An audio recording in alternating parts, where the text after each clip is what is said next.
The Iowa caucuses are less than 2 months away, and Republican candidates are preparing their final pitches to voters. The nomination race has so far been dominated by former President Trump. This field was also recently won by the withdrawal of former Vice President Mike Pence and Sen. Tim Scott. Another big conflict is on the way. The fourth debate will take place Dec. 6 in Tuscaloosa, Iowa, hosted by NewsNation. Hill and NewsNation are part of Nexstar Media Group. Ahead of that, below is the Hill's current ranking of the candidates running for the nomination. Trump is the favorite of the fugitives and it may not be possible to catch him. The former president's grip on GOP appeared to have loosened just a year ago, when he took much of the blame for disappointing results in midterm elections. Trump in particular has supported a number of candidates who won the primaries but lost in the general election. In January, when data and polling site 538 began tracking the GOP nomination battle, Trump was ahead of Florida Gov. Ron DeSantis by about 10 points nationally.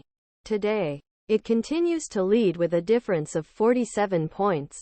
Trump has roughly 60% support, suggesting any challenger will have a tough job beating him even if the field narrows to a head-to-head matchup.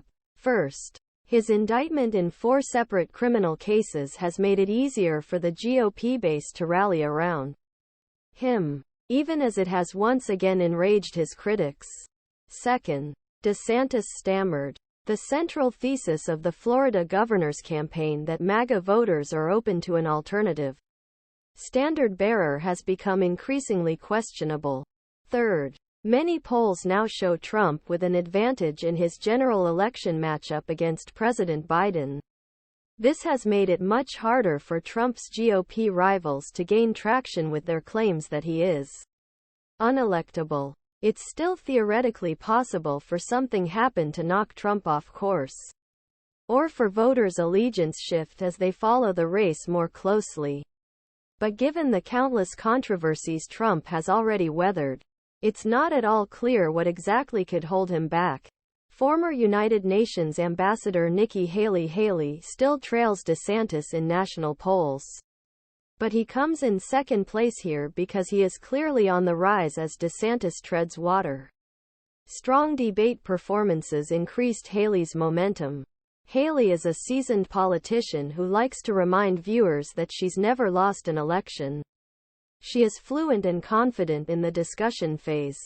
The former governor of South Carolina, a state known for its overt politics, isn't afraid to stir things up, either. The most memorable moment of the third debate came when she called businessman Vivek Ramaswamy a scum for increasing his daughter's TikTok usage. Haley is currently second place in New Hampshire, while DeSantis has fallen to fourth or even fifth some polls. Haley is also making progress in Iowa. 2 polls in the past month showed him tied for second